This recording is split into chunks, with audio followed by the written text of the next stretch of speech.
Om Jnanatimirandhasya Jnananjana Shalakaya Chakshuranmilitam Yena Tasmai Shri Gurave Namaha.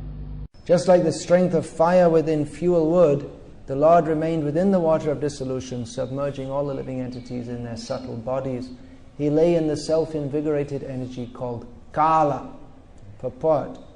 After the three worlds, the upper, lower and middle planetary systems merged into the water of dissolution, the living entities of all the three worlds remained in their subtle bodies by dint of the energy called Kala.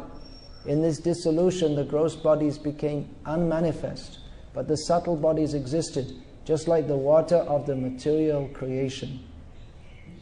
Thus, the material energy was not completely wound up, as is the case in the full dissolution of the material world.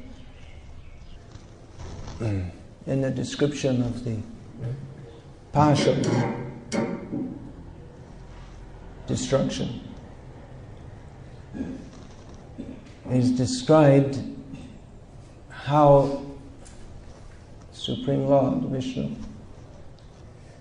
lying on the water, appears to be sleeping. As such, it may look very peaceful.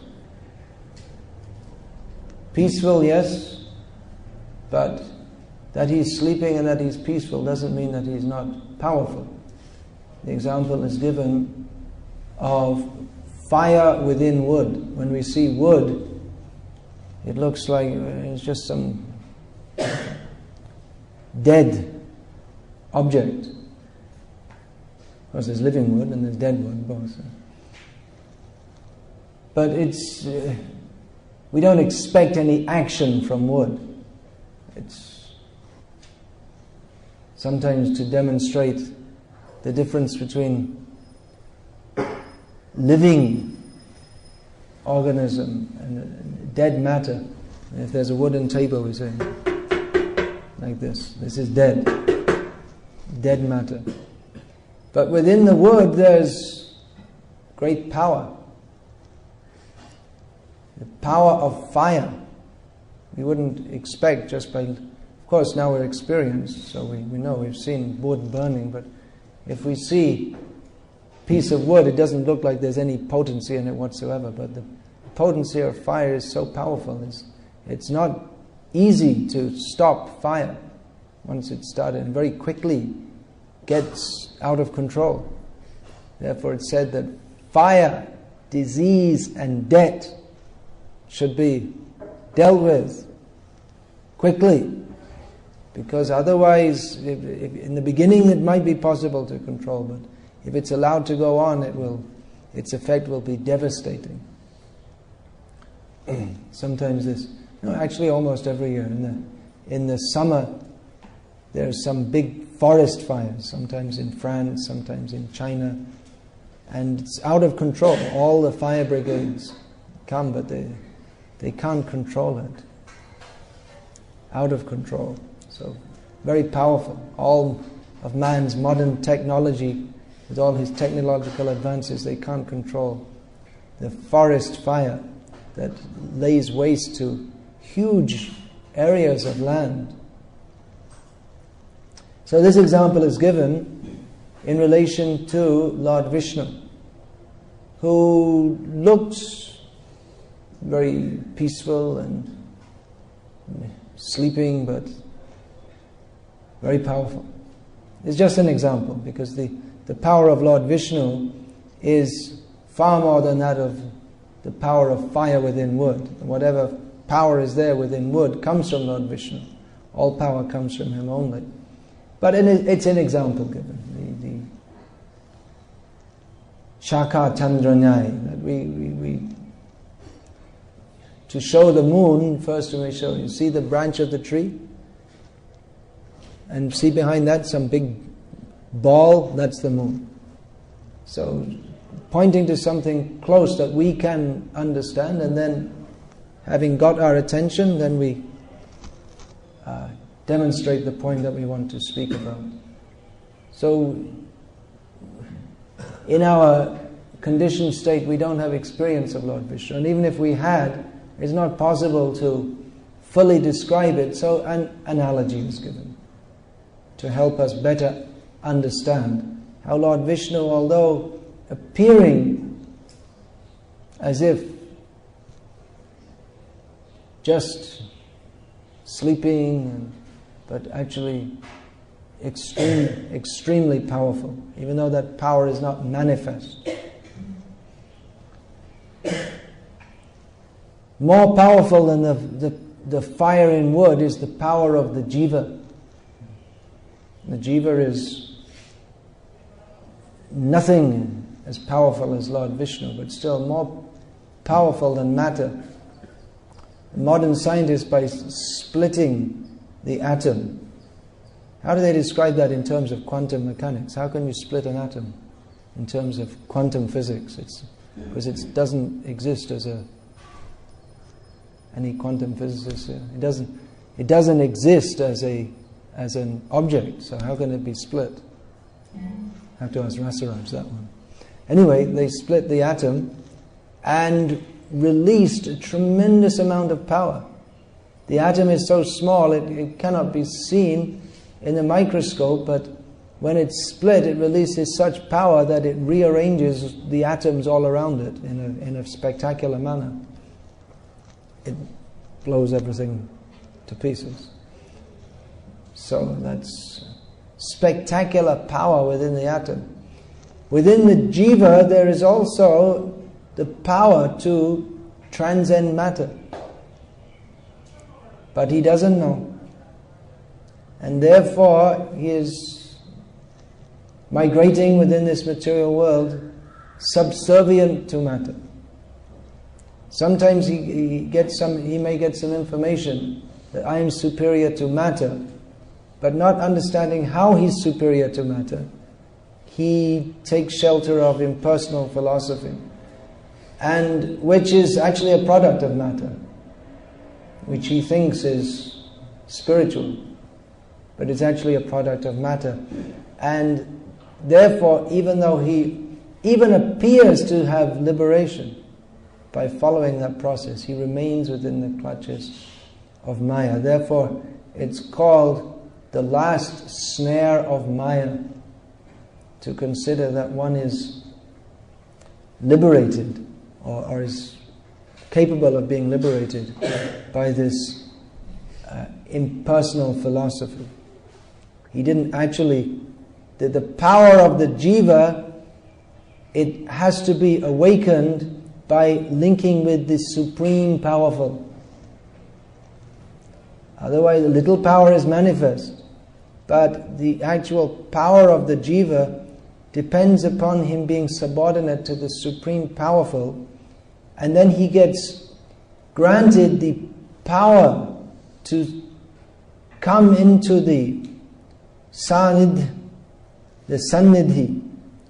into the presence of the Supreme Lord and serve Him, which otherwise, without being invested with the power of the Supreme Lord's internal potency, cannot approach the Supreme Lord.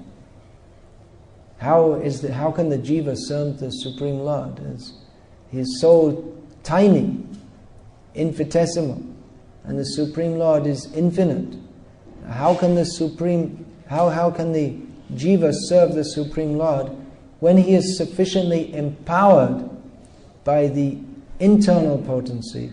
Then he's brought into that internal potency. Brahmavid Brahmaiva Bhavati, by accepting or by knowing what is actually Brahma, then he becomes Brahma, becomes to that same status.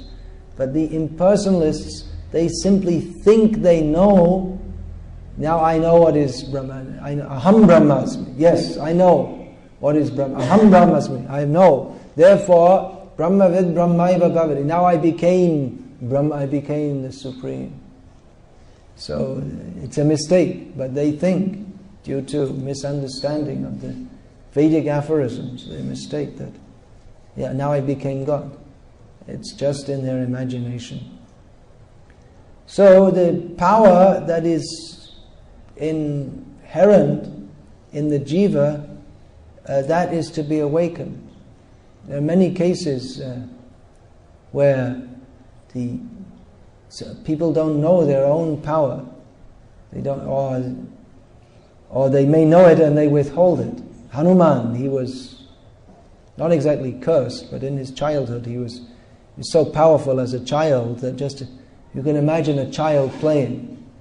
If the child is powerful as Hanuman, then children, they tend to, shake things up and break them and play with things and snap them in half. So he was threatening that the whole universe would be destroyed just in his childhood play.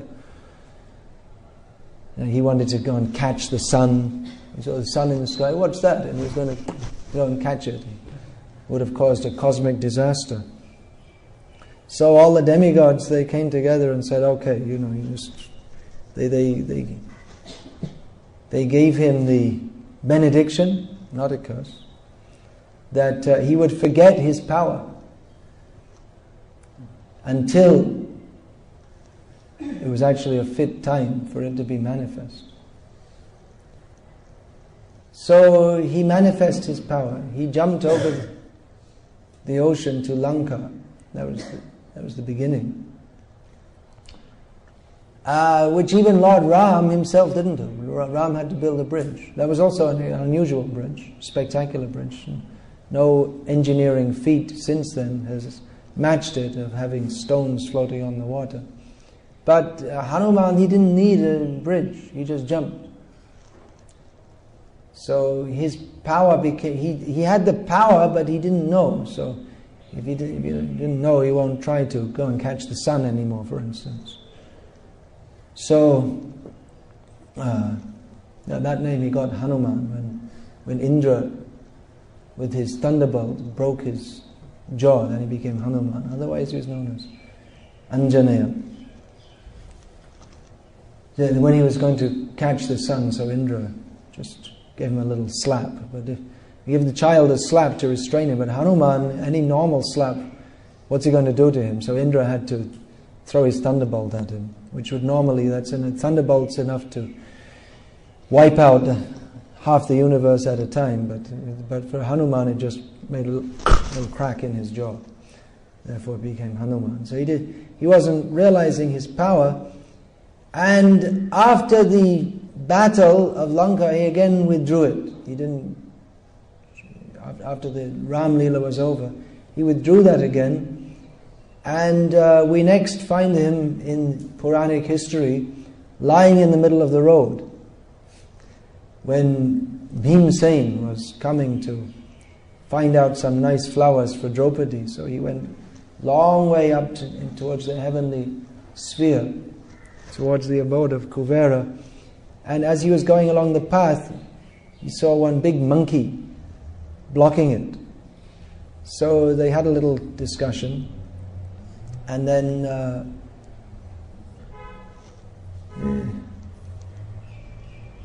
Bhim introduced himself, and then he said, well, it's very nice to meet you, but could you just get out of the way, because you're obviously an elder person. I never saw any monkeys talking before, so you're obviously a special kind of person. Can you just get out of the way, because I don't want to walk over you. And that's important part of Vedic culture. We don't walk over different things. We don't put a hand on the mouth. If we do, we have to go and wash it, because then you'll put your hand on something else and contaminate. Could you please go and wash your hand? There are so many things which we don't know nowadays. So Hanuman said, no, I can't move. I'm too old. I don't have any power. I'm just so old. So Bhim got a little angry. He said, well, just move your tail. He said, I'm too tired. You move it. You just move it for me. So then Bhim, who has the strength, when it said he has the strength of 10,000 elephants, that's an analogy. It's not actually exactly correct that he has the strength of 10,000 elephants, because that's an underestimation of his strength.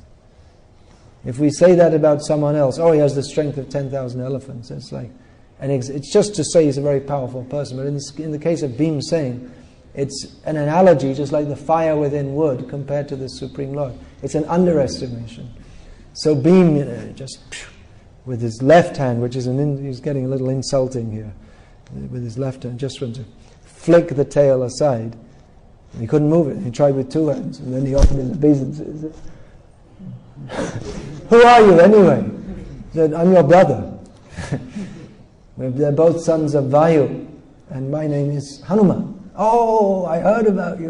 You're my hero. So then they embraced each other. So Hanuman, he was not showing his potency, even though he had so much power, but he was just lying in the road like a worn-out old monkey. So there's so many cases of this. Vamandev, the whole Leela of Vamandev rests on his appearing to be powerless, just a little boy. But actually, appearing to be a little boy, he is the Supreme Lord. So the whole pastime of Vamandev rests on the fact that he appears to be incapable, although he's actually most capable. Shukracharya could see, he could understand, this is Vishnu. He's only pretending. He's coming, pretending to be a little boy. Give me 3 steps of land. And Bali Maharaj said that you're just a young boy and you're not very experienced. It's nice that you're being very renounced, you only want 3 steps of land, but you're just a little dwarf, and 3 steps is hardly cover any land. So it should be that anyone who takes anything from me in charity, they shouldn't have to come back again. If you only take 3 steps of land, then again you'll have to come back, and it's a bit embarrassing for me, you see, as a powerful king. Now I conquered all the universe, and someone should come to me, they should be satisfied for their whole life. But then Vamandev preached him and said, no, you see, we shouldn't be very greedy like you. He didn't say like you, but that's implied, and taking the whole universe. But one should actually be satisfied with just whatever he needs. You see, so I only want 3 steps of land. I don't, why should I ask for so much? Just 3 steps is enough for me, by my own measurement. So tathastu, let it be, said Bali Maharaj. But Shukracharya could understand this boy is so effulgent that here we have all powerful brahmanas, and when he came into the yagya mandal, the area of the yagya, then by his effulgence he made all the brahmanas look like glowworms. Before they looked like they were brighter than the sun, and now they all look like glowworms. So he could understand, because he's very intelligent and learned in the Vedic conclusions, that this Vamandev is actually Vishnu. So he warned Bali Maharaj, and he indicated that if you give, what's going to happen? He's going to cheat you and take everything. And then what will happen to me? Sarvasvam Vishnave Dattva Murhang Vartishyate Katam. How are you going to maintain yourself if you give everything away? In other words, how are you going to maintain me, because I'm dependent on you? But Bali Maharaj, he was determined that yes, he may appear to be like a little boy, but he's the supreme. And sure enough, with not even 3 steps, but with 2, Vamandev covered the whole universe. He said, you told me you give me 3 steps of land, you only gave me 2. You say you're incapable. You can't even, you're telling me to take more, but you can't even, what I'm asking for, you can't even give me. You only gave me 2 steps of land and I covered everything. So in this way, he cheated. He said to cheat. Actually, he didn't cheat. He bestowed the greatest benediction on Bali Maharaj. But this whole Leela rests on him appearing to be incapable. What power is in him is not shown. And actually all the Leela of Krishna rests on this point, that he is so powerful, but he appears to be less so. And he may act as less powerful than he actually is. How can the tiny jiva approach the Supreme Lord? Then, just like we see with Drupad and Drona, they were childhood friends, but then later when Drona was an impoverished Brahmana and Drupad was a thriving king, Drona came, in their childhood they were friends, but then later Drona came and said, I've come back to see my old friend, and Drupad laughed at him. You, my friend? How can you be my friend? Friendship can be between equals. I'm a prosperous king and you're just a beggar. I can give you a little charity if you want, but friendship, forget it. We're not equal. So then, yeah, of course, it's a long story how Drona trained up the Pandavas and then they defeated Drupad, and so many things came out of this one insult of Drupad. So many points came out of that. Then how the Pandavas became trained up, and then how and then for the Dakshina they brought Drupad before Drona, and then Drupad became, Drona was insulted, then Drupad became insulted. Then he wanted a son who would kill Drona, who came out of the sacrificial fire, Drishtadyumna. And so many things came out of that. But just the point I wanted to make, that equals can relate with each other. In marriage, when they want to make marriage, they want to see that the boy and girl are of a more or less equal status, although the boy should be a little older, like this. And if there's going to be a difference in caste, then the boy should be of a higher caste. And like this, the boy should be taller, not shorter than the girl. So all these considerations are there. But more or less they should be usually same caste, same kind of economic background, same kind of educational background in the modern age. Same kind of background economically. There shouldn't be that one is very poor and one is very rich, because friendship can be between equals. Of course, no one is exactly equal, but more or less equal status. Then there can be friendship. Then how can we approach the Supreme Lord, who is so great? He's so much greater than us. And how can we even begin to approach Him? That means either the Lord has to make His devotee greater than Him, or the Lord has to become less. Either way, the two things are equal to each other. And either the Lord has to give the jiva the same power as Him, which is that's not possible and not desirable. That he will have in all respects the same power as the Lord. Because then the Supreme Lord will cease to be the Supreme Lord. Or the Lord Himself can hide His own powers, or even forget His own powers. So this is the platform on which Leela takes place. Just like we see Krishna lifts the Govardhana Giri, and we may think, well, that's something very wonderful. But for Krishna, it's not Him lifting a little rock. That's not. Of course, it's a great mountain, but for Krishna, that's a very small thing. But as far as He's holding all the universes, Adhara Shaktim Avalamya Parang Swamurtim, the Adhara Shakti, the power to hold all the universes it's intrinsically part of Him. Parasya Shakti Vividhaiva Shruyate Swabhaviki Jnana Kriyatya. Swabhaviki Jnana, what is it? Bala Kriyatya. Yes, so this Bala Shakti, it's His Swabhaviki Shakti. That's automatically with Him. He doesn't have to go to the gymnasium and do exercises I have to pick up Govardhan Hill. Okay, I have to get into training. No such thing. The same Krishna, who in the morning is sucking his mother's breast and crying, "Oh, now you feed me." In the little time later, he's lifting up Govardhan Hill. And no exercise, he doesn't have to do any warm-up. The athletes have to do some warm-up so they don't stretch their muscles. They don't get, what's that called when the muscles breaks or ripped muscles? I can't remember the word exactly. Do you have any physiotherapists? They can do. Ligaments or the muscles can be torn. Yeah, torn muscles, we could say like that. So he doesn't have to do. For Krishna, it's literally child's play. Krishna, as a child, he lifts Govardhan Hill. That's his play.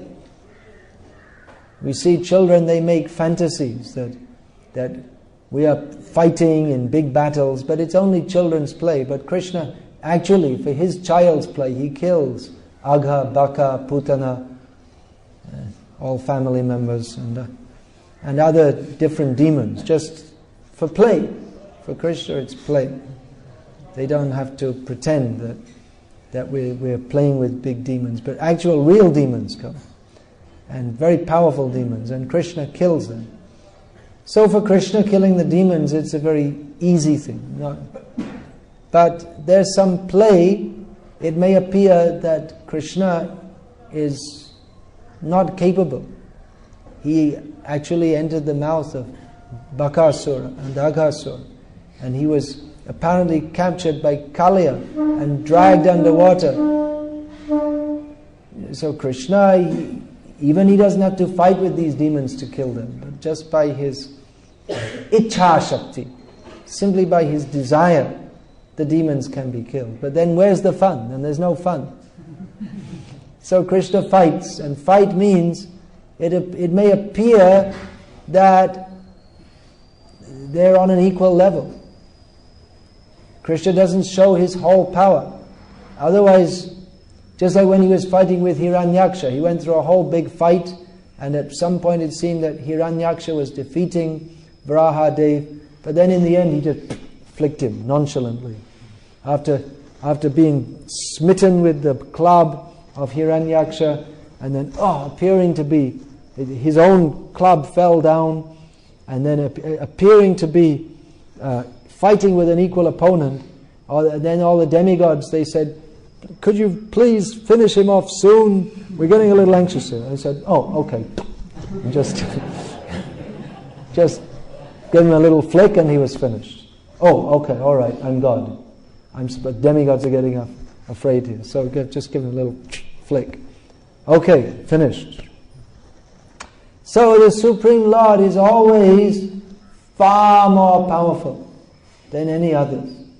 But to enjoy his Leela, he appears to be less powerful, and even to himself. How could he enjoy himself if he was thinking that I'm so great and all these others are so much less? Then he can't enjoy. In one sense, it's Drupad when he was saying to Drona that we can't be friends. Actually, in one sense, it was correct, because how can you enjoy relating with others? Just like if he says, now I'm going to go on my chariot,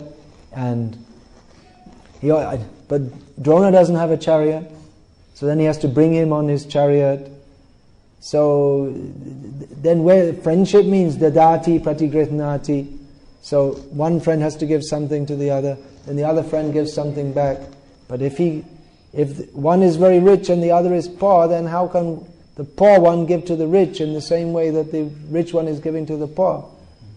So it's a great hindrance in a relationship. If one is giving and the other, what can he give back? So how can there be any relationship? So for Krishna to manifest his Leela, then Krishna doesn't show his full potency. And much of the time, he may even forget himself that he is the Supreme Lord. You may think, well, how is that? That sounds like the Mayavadis. They say that yes, actually I'm Bhagavan, but I just forgot. And we attack that. How can you forget? But the Krishna himself forgets, but simultaneously he doesn't forget. Simultaneously he is thinking, he's fully thinking that now my mother, she's being very bad and cruel to me, because she was feeding me and then she just put me aside. So Krishna becomes angry. And so he's feeling dependent on his mother, although everything is dependent on him. So he's actually feeling like that. But at the same time, he knows that I'm the Supreme Lord and everything's dependent on me. How is that possible? That is possible by achintya shakti. Sometimes people, they protest, or whenever there's something that you can't resolve philosophically, you just say achintya. Well, that is the answer. Because all contradictions are resolved in the Supreme Lord. Anoraniyam, Mahato Mahiyam. He is simultaneously the smallest and the greatest. Smaller than the smallest, bigger than the biggest. He is simultaneously the knower of everything and learning from Sandipani Muni. He's simultaneously feeding everybody. Nityo nityanam chaitanas chaitanam eko bahudi bahado vidadhati kamam. So he alone is feeding everyone, but he's feeling himself that I have to be fed by my mother. So, contradiction, yes. Apparent contradiction, but contradiction, no, because everything is possible in the Supreme Lord. If everything was not possible, then he wouldn't be the Supreme Lord. So that means that even things, contradictory things are possible in him, because everything is possible in him. So even things which appear to be contradictory, they are resolved in him. So he is personal and impersonal. How is it possible? Not for you, not for me, but for him. Because he is the Supreme Lord. If it wasn't, then he wouldn't be the Supreme Lord. So he's simultaneously all-powerful, and at the same time, in his childhood, the gopis clapping their hands and singing songs, and he's dancing like a little baby. And he is a little baby. And he doesn't think of himself as anything but a little baby. Otherwise, if the Supreme Lord doesn't have Leela, then he wouldn't be supreme. Because then there wouldn't be any Ananda. Then we come to Nirvisheshvad. If there's no Leela, then we come to Nirvisheshvad. Because the Supreme, by nature, by the very meaning of Supreme, is that that's defined in the first verse of Bhagavatam. That the nature of the Absolute Truth, everything is within him, yet he's independent, all-knowing. So Ananda must be there also. If there's no experience of Ananda, then there is no Supreme Lord. Then just stones are not even stones, because who is there to experience them? And then we come to Nirvisheshvad. Without Ananda, then there is nothing. And we wouldn't be here to talk about it. If Nirvisheshvad is actually a fact, then we wouldn't be here to talk about it. It's automatically disqualified by the fact that we can even discuss it.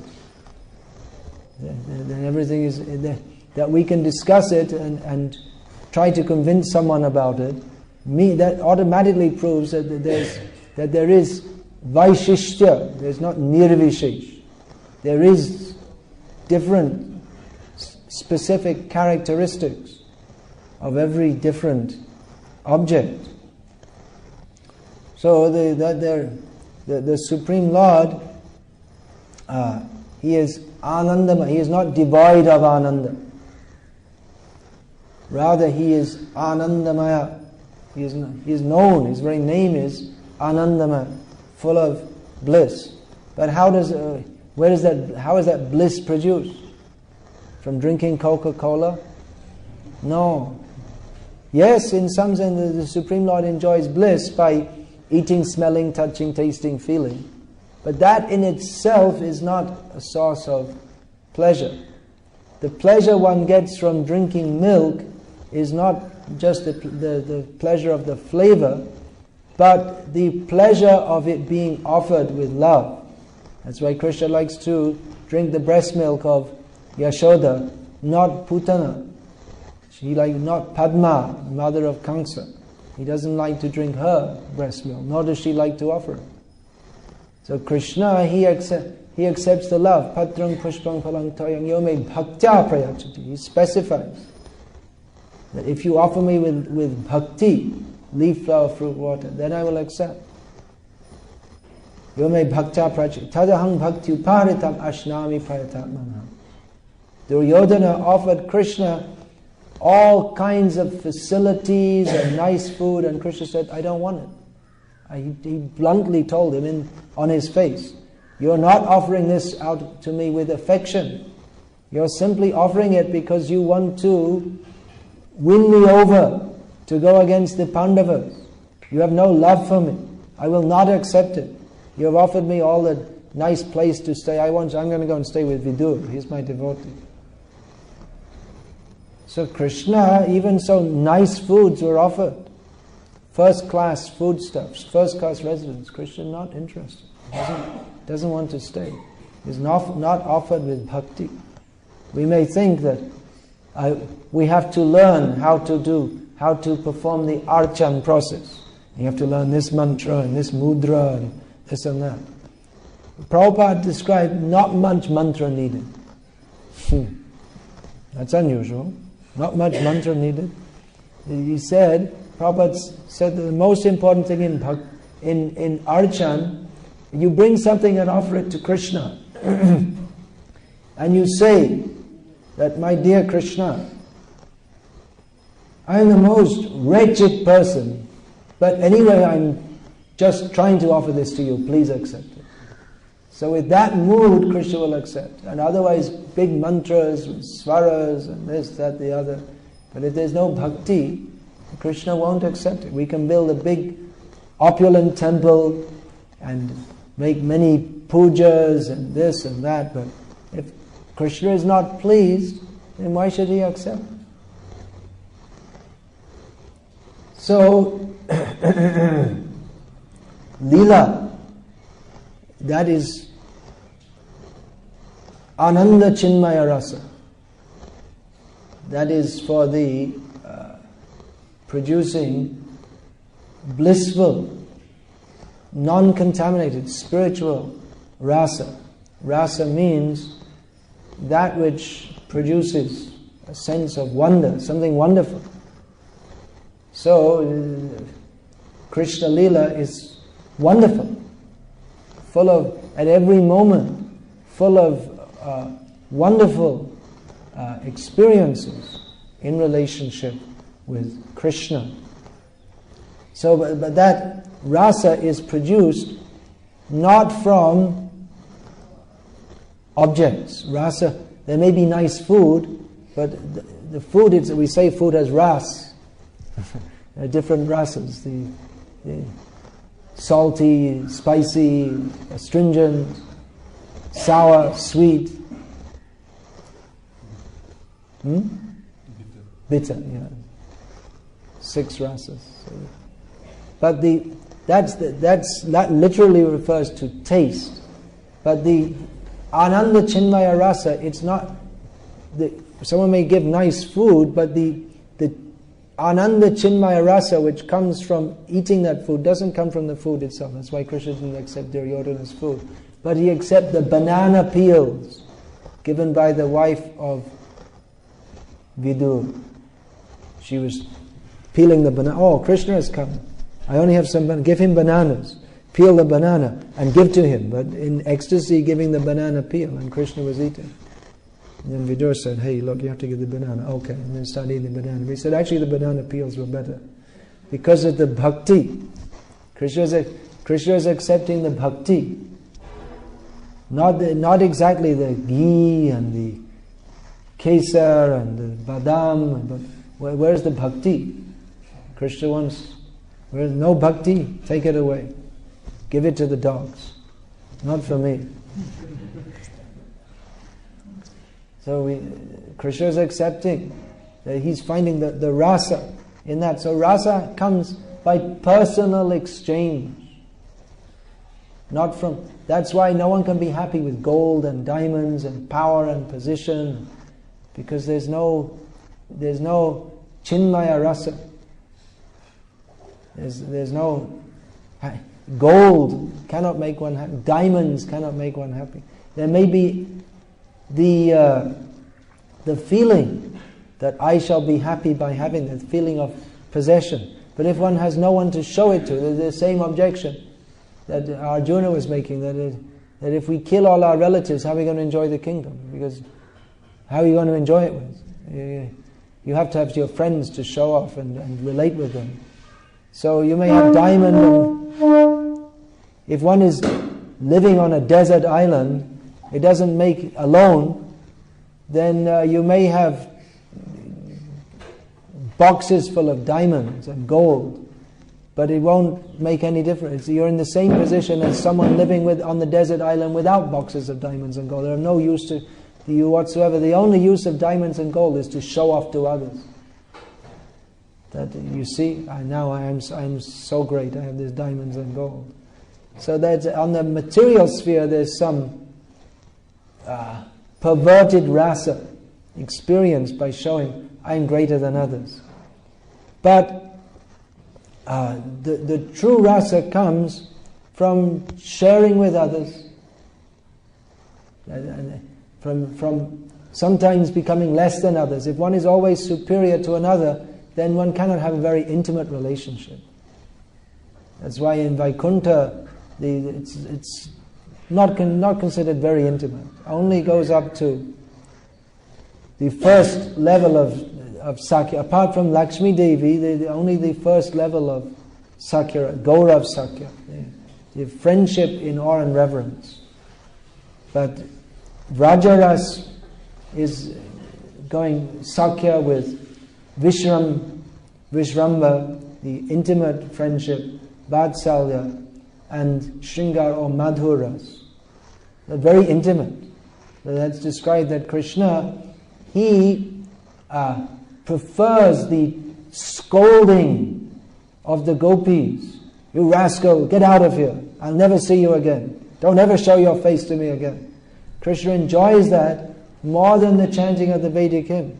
Krishna is Stava Priya. He likes the Vedic hymns, but more he likes the chastisement of the gopis, which is done in pure love. But how can they chastise him if they think he's God? And then if they think, oh, he's God and I'm just a little cowherd, where can the rasa come? Mother Yashoda, she was Balaram. They said that, oh, Krishna has eaten dirt. And Krishna said, no, I didn't eat dirt. He's lying. Balaram's lying. They're all lying. We had some fight while we were playing, and now they're making stories, telling stories about me just to get me in trouble. So then Mother Yashoda said, all right, we'll look, now we'll see, who's lying, you or Balaram? So she put him on his lap, open your mouth! She looked inside his mouth and saw all the dirt in the whole universe. He doesn't have to eat dirt, it's already in his mouth. The whole universe is there in his mouth. And all the different planetary systems, and Shiva and Brahma and all the demigods and the demons and everything. And she saw herself also looking inside his mouth. And she thought, oh, Krishna is the Supreme Lord. Due to Maya, I, who am the wife of a cowherd leader, I am thinking I'm his mother, but actually he is the Supreme Lord of all the universes. And Krishna thought, hey, this is no good. I don't want her to start thinking of me as God. And so he started crying, oh, give me some milk. Oh, okay, and she forgot. Because her natural loving feelings for Krishna are so strong, even though she may know he's the Supreme Lord, but as far as she's concerned, he is my little boy. If I don't feed him, he will die. So this is possible by Krishna accepting a subordinate position, by masking his powers, by not showing that. What is that? Kritavan kila karmani saharamena keshava. Atimartya. How does it go? Atimartyena Bhagavan. Then what's the last line? Gura kapata manasha. That I wanted. Yeah. Gura Kapata. He covers his powers. He is the Supreme Lord. He has come to perform pastimes with Balaram. And he's Atimartya. He's not an ordinary human being. He's beyond the clutches of birth and death. But he covers. Gura Kapata Manush. He's cheating almost. He's showing himself as an ordinary person. Everything is, his powers are covered. He appears to be like an ordinary person. But he is far, far greater than we can imagine, and even than he can imagine. He's so great. But he appears like an ordinary person. And therefore, in this manner, performs his various pastimes. Hare Krishna. Any question about this? Nothing? Okay. Hare Krishna. Srimad Bhagavatam ki jai. His Divine Grace Srila Prabhupada ki jai.